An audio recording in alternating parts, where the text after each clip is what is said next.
Hello everyone, I am Tastit, and today I'm going to be going over the Gems of War event objectives for the Eagle Rock event, in which the Fireborn Eagle was added to the game. So this is a little bit of a weird event week, because a lot of things just aren't normal with it. For one, we were supposed to, of course, have something like a Guild Wars this week. However, due to some technical difficulties, it's basically been discontinued until next year. So no Guild Wars. Instead, we have a few other things in its place, most notably a treasure vault event. So it is currently a vault event. The first ever vault event to not take place on the weekend. It is available today, Wednesday, and Thursday. So at Friday Reset, it shall end. There are basically two vault events coming up in the near future. The one that we have going on right now that lasts for these 3 days. And then again on Christmas weekend, which is the 24th, 25th, and 26th. So if you're not available during Christmas, well, there's your vault event right now. And if you're available for both times, well, you get a lot of loot, that is for sure. Since it's still the same drop rates, improved for a vault event for all 6 of those days. From now, tomorrow, and Thursday. And then the other 3 basically on Christmas weekend. So quite a bit of loot to be earned. This is also most notably the final week to get done the Kingdom Pass. So if you have not completed this, especially if you paid for it, definitely make sure to do so, because you have 5 days, 20 hours, and 27 minutes. I don't think you can still use the button in the top right, which is kind of annoying. And doing the money method's probably still not worth it, because it's like $10 or something for like 10 of them. But whatever crowns you can get in, it is highly advised to do so. With 6 days left, that means if you haven't claimed yours today, as long as you're at 38, you should be able to make it. And if you have claimed yours today, as long as you're at 40, you can still get all of the rewards for the rest of the time, as long as you get every crown here forth by farming them up easily in just doing explore spams. Generally your best bet, either with a Rowan quick kill or the Dust Devil Ironhawk quick kill. But anyways, let's start getting into some things within the event that we have going on this week. So, as far as the Fireborn Eagle, it is a rare, which is a little bit of a weird thing to see here. However, you do get 2 copies for it, if nothing else, which makes it a little bit easier to max it out in that regard. As far as your troop itself, it's pretty underwhelming, which kind of is to be expected as a rare. It deals some damage to an enemy and it burns them. And if the enemy dies, it ends up creating 2 elemental stars and gains an extra turn. So basically not doing much value unless it gets a kill. This is probably going to be pretty good in Arena. However, I don't really see any context outside of Arena where this thing is going to be used at all. But it can be kind of okay in that context. Plus, you have obviously you want to get it in order to go and upgrade it and have more star levels for Nexus. While Nexus is currently still capped at level 9, by the end of this week it will be able to hit level 10, because we have a Bounty Hunter event this Friday. And with that Bounty Hunter event, we will be getting another troop for the Nexus Kingdom, which will then allow it to have 10 stars, which will give it an additional armor, which is pretty good, of course, for Owain builds and just everything for not dying. As far as the event key drop table, it is still a very weird one. So it is still Nexus. However, we still have the Nexus campaign going on, which means a lot of stuff is not within the drop table, unfortunately, which is quite a few things. Basically, everything that's on the campaign pass is basically the stuff that is not available within the Nexus event key drop table. So those main things include the King Haldor is not, the Stoneborn Lion is not, the Lovers is not, and the mermaid thing, the Waterborn Priestess, is not. Everything else that you see here is available. One of those, of course, noteworthy things being Calica. She is required to go and get 10 star for the Kingdom, as well as a few other requirements, but her probably being the hardest thing. So you can still get her from the event key drop table. However, the 4 things that are within the campaign, as well as the 4, obviously, Nexus troops, or sorry, Umbral Nexus troops, you are not able to get. So those 8. So the 4 from Umbral Nexus, the Waterborn Priestess, the Lovers, the Stoneborn Lion, and the King Haldor are all not in the drop table. Everything else is, including the Mythic, which is. But overall, it's basically the same drop table as last time then.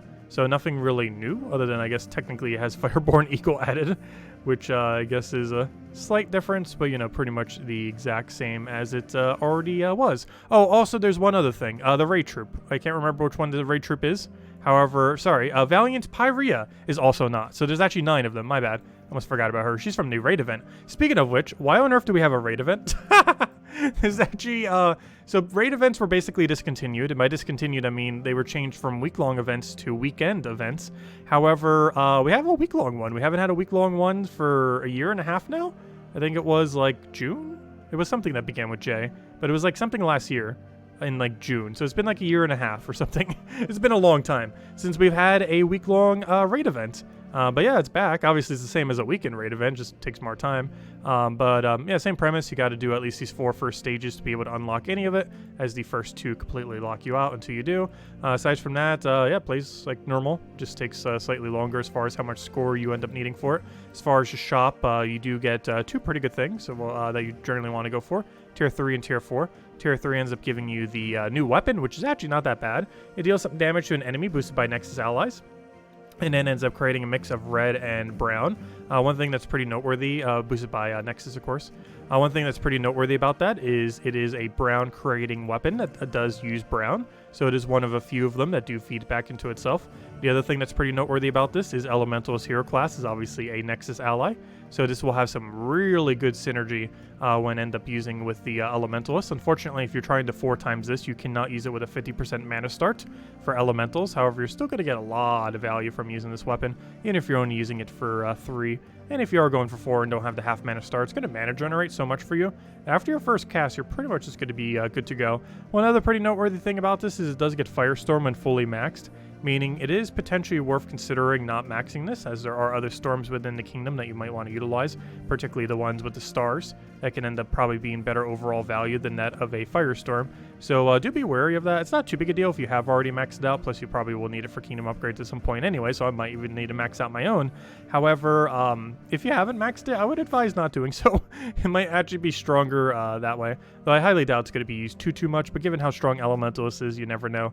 And as far as Tier 4, the main reason why you want to do this is if you want to immediately max this raid troop up, because there isn't any other ways to get copies of it. So this will get it to Legendary, then you use a blue orb on it, you get it to Mythic, and then you're good to go. It'll also help you for this event, however, it's more so just to have it for kingdom upgrading purposes. But yeah, that's pretty much everything you'd want to get for the event. Though it plays out pretty much as you would normally with a raid. You just have like a Mang in first slot, you throw that Mang onto Zugoff, and then your raid troop just kills it. And you can just kind of build around that. Obviously, this one more so builds around the weapon to try to use the Mythic. However, it's definitely not required to have that. And we show the cheaper team once we go over all the teams in a little bit. So, obviously, Guild Wars got discontinued. You can kind of see it here. This is what I was referring to when it's happening next year. It is happening in 33 days and 20 hours, which is like, what, almost the end of next month? Like midway through? Somewhere's around there. But as you can see, not until next year. So, we have a whole month of no Guild Wars, which is kind of cool, since we don't have it now, and we don't have it for a very, very, very long time. Assuming it even works by then, though I assume they will have it all situated by then. I would sure hope so. Anyways, though I'm pretty sure some people would hope not to, just to not have Guild Wars. But anyways, as far as other things going on, of course, today we have ourselves the Nexus faction, which isn't too relevant. I guess it's relevant in the fact that if you have not gotten the weapon yet, it's not that good of a weapon, but if you want it for completion's sake, this will be the last time you'll have a chance to get it for quite some time, as there probably will not be another Nexus event for a little while, and you can only get it today, so definitely make sure to get it in either Soulforge or from buying up this event. It's not a super high priority, however, it is worth considering, as it's going to be pretty hard to get going forward, though it is a pretty useless weapon overall. As far as the coloration for this place, it's just a simple kind of yellow-purple, so overall should be end up being pretty straightforward. But anyways, because you can end up using Thrall, you can end up using the spam of the what's it called? The finesses, and should be pretty easy. As far as Wednesday, we got the Barkley again. Barkley we already have, it's just a repeat, however, it's just even more to end up getting upgraded.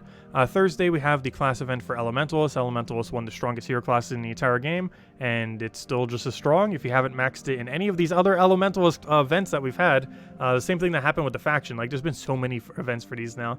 But if you still haven't maxed out Elementalist, definitely a time to get more XP, that is for sure.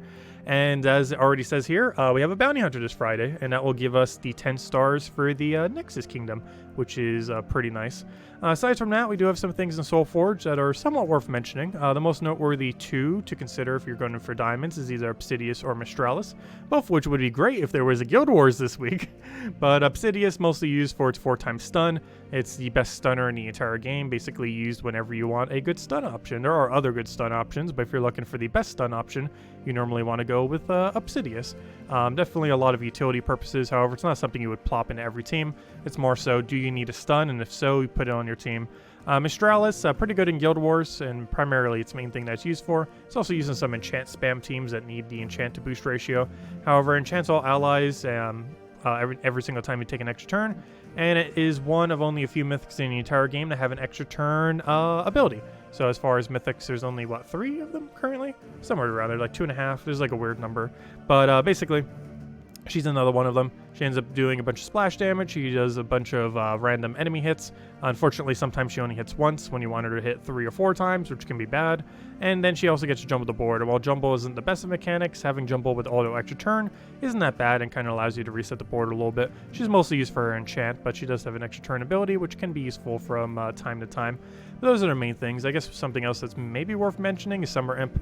It normally only rotates like twice per year, technically once in the Soulforge because it takes so long to end up rotating, and then again during the summer where you can actually get them from chests. But overall, not really high priority to get, and you definitely want to focus either Obsidius or Mistralis if you find either of them to be worth getting. Aside from that, it's worth mentioning again, Umbral Tome is only available today, and only today, not the entire week, just today.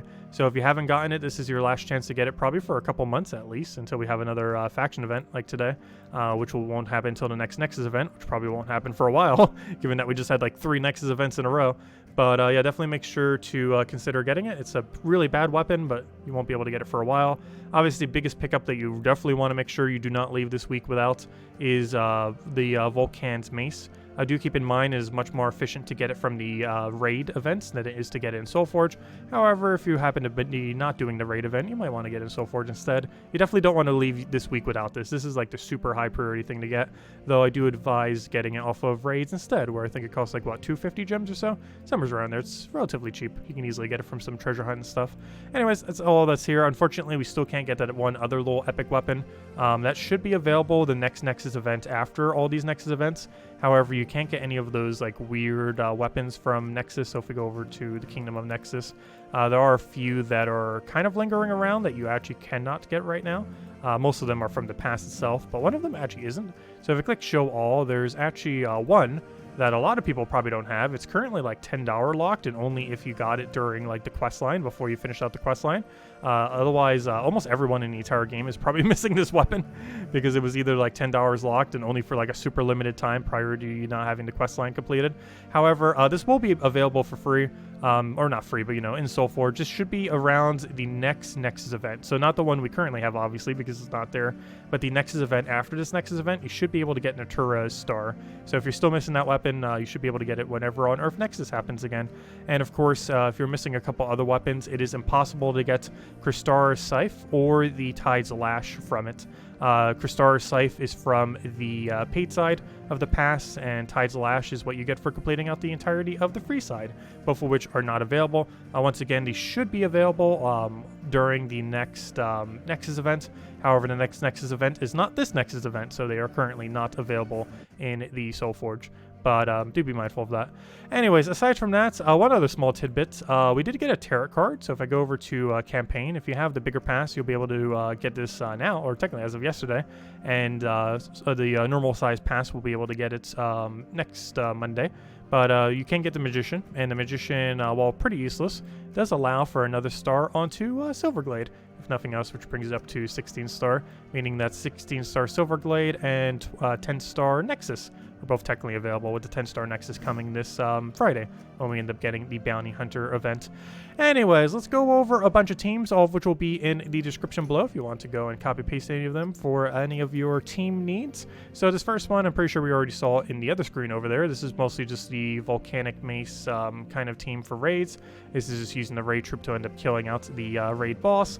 We have this to just go feed a bunch of mana to almost our entire team. Shaylee's kind of just here to do a little bit of mana accumulation, and Calica just does a bunch of damage off of her standard mythic ability. If you're looking for a cheaper team, you can focus your team entirely around Mang, still using something like an Elementalist, so you can be nice and tanky. You can end up doing this and end up stealing a bunch of armor from the enemy and turning it into attack. You can then end up doing this to end up killing out the raid boss. And then from there, Shaylee still does her mana accumulation, plus super easy to obtain, given that's just a free epic that you end up getting from the kingdom. And then you can just end up using the ultra rare that we got a little while back from the Waterborne Owl to do some cleanup. You could do something else here as well.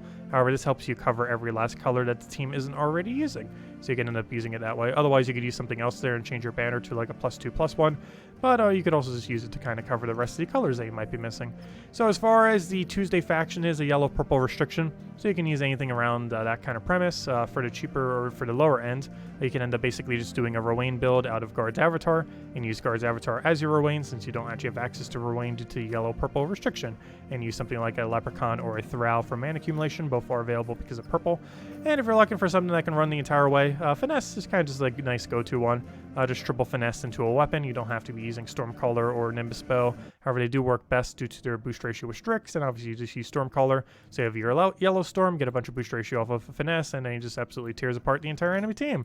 As far as pure faction, this is the one I personally went with. There are a few other ways to do it.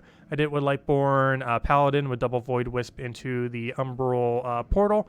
However, a lot of people have also done it with double Void Wisp, double Umbral portal, and it is even doable with 4 Void Wisps. So I would try those 3 teams.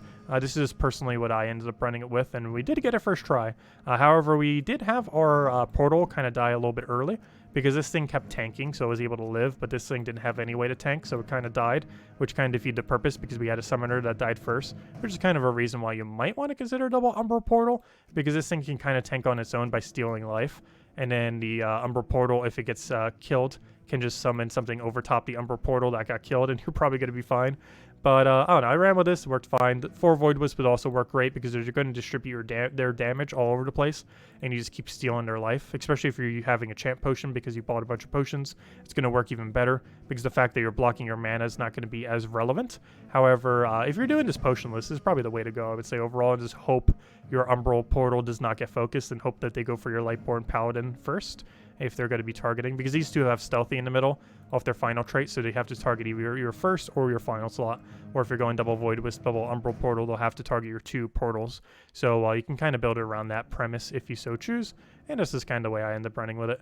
But anyways, guys, that'll wrap it up for this video. If you still have any other questions, feel free to leave it in the comment section below. But yeah, today, tomorrow, and Thursday, definitely make sure to be farming up that Vault event. Also, there's one last thing I kind of forgot to mention, though it is somewhat good. During this week, we will also be getting special, not that.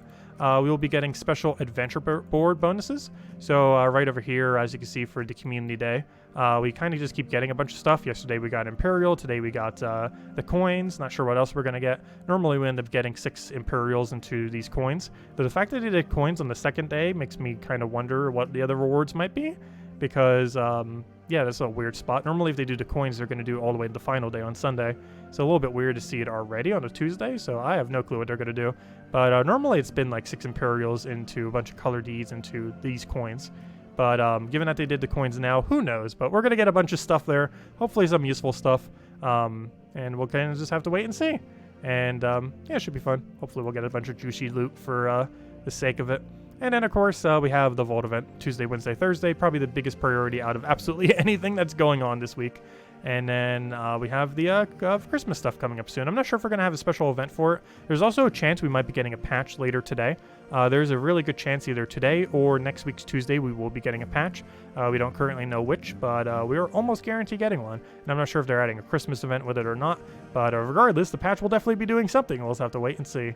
But anyways, guys, I hope you all have a wonderful week, wonderful holidays if you're celebrating any. And I will catch you guys soon. Goodbye, everyone. And thanks for watching.